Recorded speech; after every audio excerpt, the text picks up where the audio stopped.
Silence is one of the few things humans say they want, and yet instinctively run away from. We speak about peace, we imagine quiet places, but the moment silence truly appears, many of us reach for distraction. A phone lights up, music begins to play, another video starts. Why? Why does the human mind react so strongly when the world becomes quiet? And why, despite this discomfort, do we still feel a strange attraction towards silence? Imagine a moment of complete quiet. No voices, no music, no distant traffic, just silence.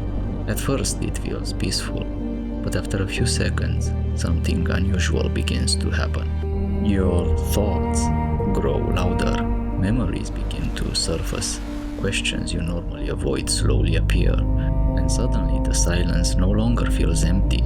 Instead, it feels alive. Throughout history, human beings have searched for quiet places. Philosophers walked alone through forests for hours. Monks retreated in mountains and deserts.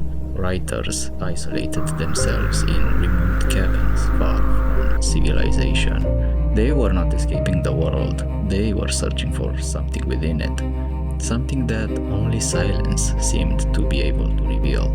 Modern neuroscience has begun to understand why. Inside the brain exists a network called the default mode network. Unlike the parts of the brain that help us react to the outside world, this network activates when there is nothing demanding our attention, no tasks, no conversation, no incoming information. When the world grows quiet, the brain begins turning inward. Thoughts connect, memories resurface, ideas begin forming in unexpected ways. In silence, the mind finally has the space to reflect. But reflection is not always comfortable, and this is where the paradox of silence appears. Many of us fear silence for what we might discover within it. In quiet moments, the mind begins speaking honestly. Old memories return. Unresolved questions surface. Thoughts we have been avoiding quietly appear. And suddenly, we realize something unsettling. Silence does not hide who we are. Silence reveals it. Perhaps that is why so many people instinctively escape it. Because in silence we often encounter answers we are not ready to hear. Answers about the lives we are living, about the choices we have made, about the person we are slowly becoming. And so we turn to distraction, not because we need the noise, but because noise protects us from the voice inside our own mind. Yet, silence also has another side, a deeply creative one. Researchers studying boredom and mind wandering have discovered something fascinating. When the brain is free from constant stimulation, it begins reorganizing information. Experiences connect, ideas combine, problems slowly resolve themselves.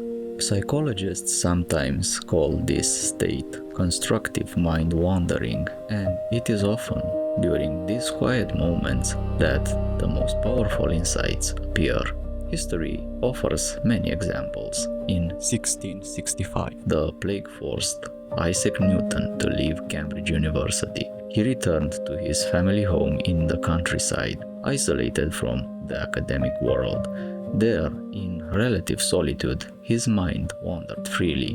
During this period of quiet reflection, Newton began developing the ideas that would later become the theory of gravity. One of the most important discoveries in science began not in a crowded laboratory, but in silence. Stories like this appear again and again throughout history. Writers, philosophers, and scientists often describe their greatest ideas emerging not during intense work, but during quiet reflection, a solitary walk, a silent room, a moment when the mind is finally free from interruption.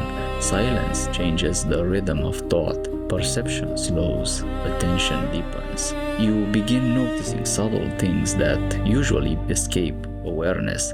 The rhythm of your breathing, the quiet movement of your thoughts, the slow passage of time. And when perception slows down, awareness expands. This is why many ancient traditions treated silence almost as something sacred, not because silence changes reality, but because silence changes how clearly we experience it. Perhaps this is why silent landscapes affect us so deeply. A forest where the wind moves gently through the trees, an empty beach at sunrise, a vast mountain valley where the world feels impossibly still. In these places, something inside us settles, thoughts slow, the endless internal dialogue softens, and for a moment something rare happens. We stop reaching to the world and begin observing it. But perhaps the most fascinating question is this: why does silence feel meaningful? Why does the absence of sound sometimes feel more powerful than any words? Maybe silence is not simply the absence of noise. Maybe silence is a psychological space, a place where the mind is no longer overwhelmed by the outside world, a place where attention returns inward, where questions naturally arise, and where understanding slowly begins to take shape.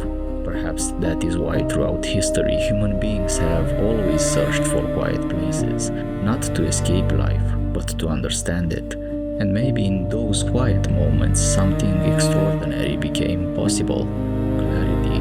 Because in silence, the human mind finally has the space to hear itself. And perhaps that is what we have been searching for all along. Not the absence of sound, but the presence of ourselves.